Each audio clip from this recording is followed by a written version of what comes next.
So look, big night of charity boxing coming up. We've asked everyone what they first thought when they got the phone call. Was it immediate yes, or was it you had to think about it and a little bit worried about what you were getting yourself into? Yeah, well, when I seen Graham Snack's name pop up in the phone, I kind of had an idea of what it was going to be about.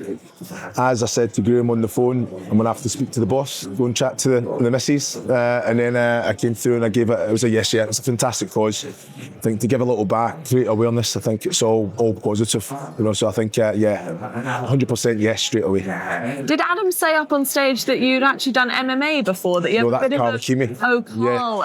Yeah. Okay. So I've watched that from a distance as well. I think you look at Carl Kimi, a fantastic character. I think what he's went through, having to retire early as well. I think it's he had to find something else. He's threw himself into a lot of different things as well, taking his body to extreme levels as well. So I think we'll be very much looking forward to what's ahead in the next 10 weeks.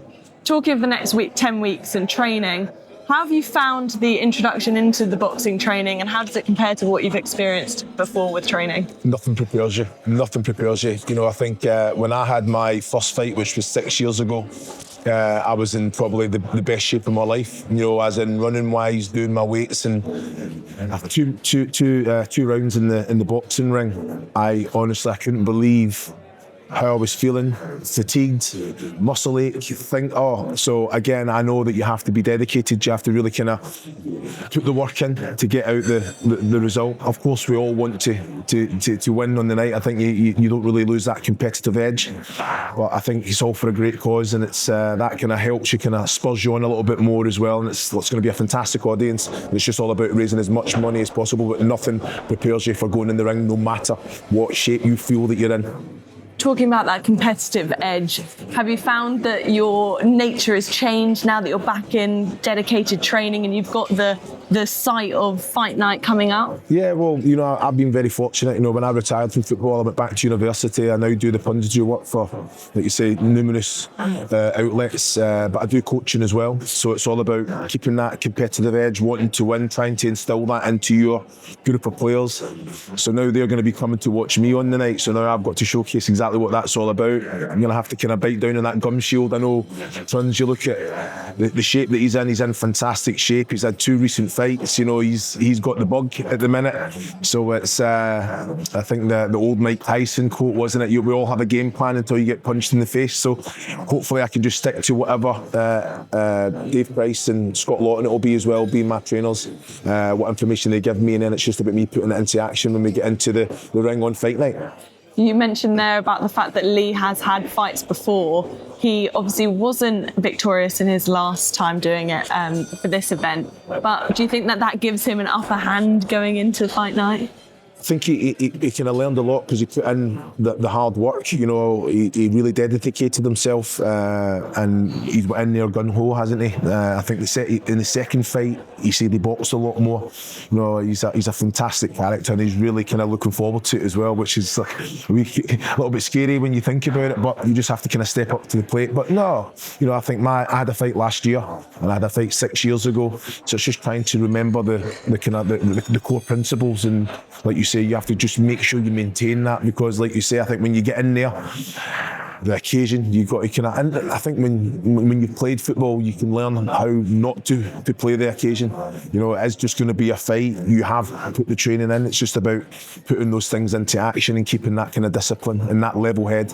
Do you know what? There's one thing that you almost on fight night, you'll be able to hear people from the crowd, whereas when you're playing in stadiums for football, it's harder to pick out individual voices. Yeah. You'll know exactly who's ringside, who's cheering for you, what they're saying. Does that add an element of pressure, knowing that it's your loved ones, your friends, your family that are watching you fight someone else on fight night? Yes, of course. I think, like you say, I think having that competitive edge, you want to be a winner.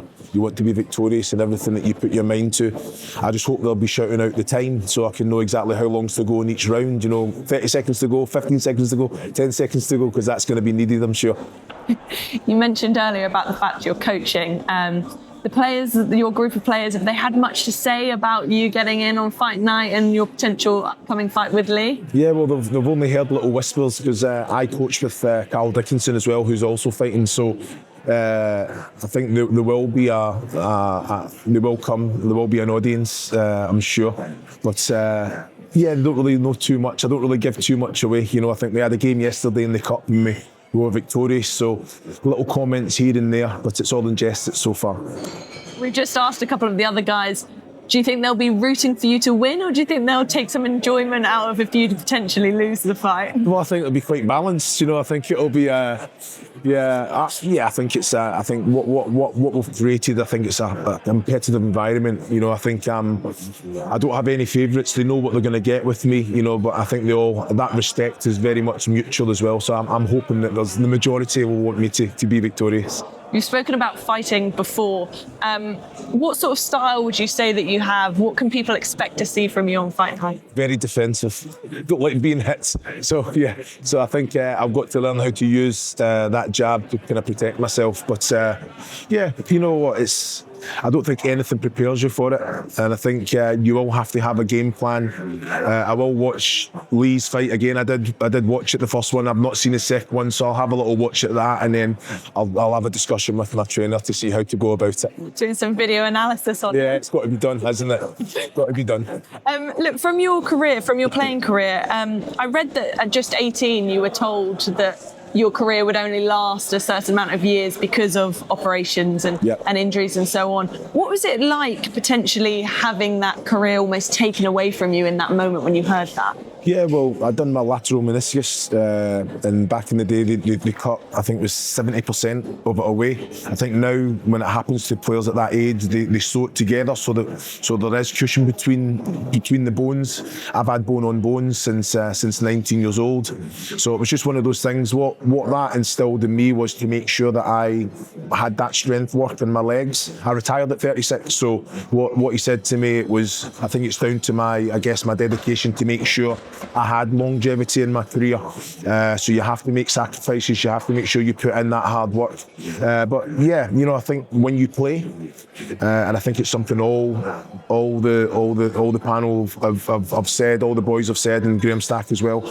You think you can play forever. You think you're going to play forever. You know, you get that caught up in the game, the training, the games, winning games, the highs, the lows of football. And then it hits you like a brick wall when that comes to an end. You look at Carla Kimi, you know, out of the blue, a regular blood test, and then that there's nothing. You know, you hopefully then that you've set yourself up that you can actually go into other things. And no surprise, he's done what he's done. I've been very fortunate that I went back into university. TalkSport opened that door for me in the media, Sky Sports as well, and I've just kind of kicked on from there. The coaching gives you that little bit back. So I do have a purpose, but like you say, this is for a fantastic cause. It's about raising as much money as we possibly can, and I just feel that anything that we can do, albeit all out of our comfort zones, it's all going to be for a positive. You mentioned there, you kind of covered it about what it's like walking away from a sport and the fact that some people don't necessarily have something to go into, like you going back to university and Sky and TalkSport. What would the words of advice be to players that are potentially finding the next step daunting? Yeah, I think there is a lot more awareness. I think there's a lot more support and structure out there to say, right, okay, this is where you are now, but have you thought about 10 years, 5 years from now? Are you ready for that? If it was to happen tomorrow, are you prepared for that? And I think there is a lot more guidance. You know, I know the PFA and things are trying to create these organisations, but there's also external organisations coming in and talking to these players. I know football agents now are trying to get the players focused on building something that's going to take over from football.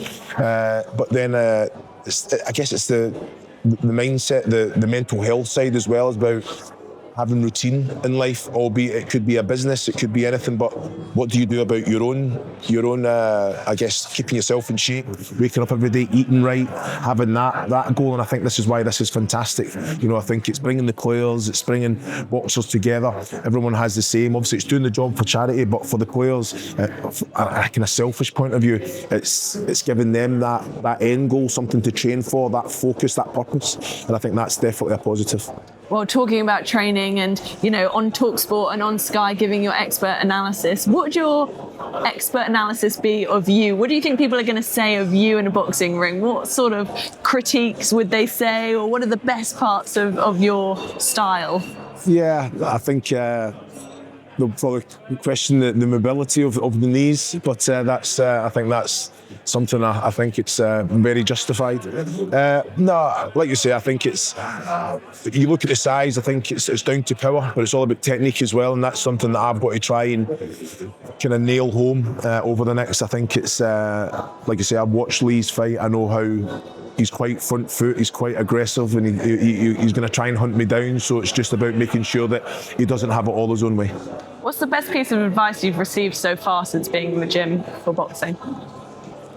Oh, that's an interesting one. I think when you have played professional football, I think you do know what it takes to kind of push yourself there and beyond through those limits. The best advice is, it's always better getting it done. Don't wait till tomorrow. We're asking everyone to look into that camera and give a message to their opponent. So give a message to Lee down the camera before fight night. Lee Trundle, I'm coming for you.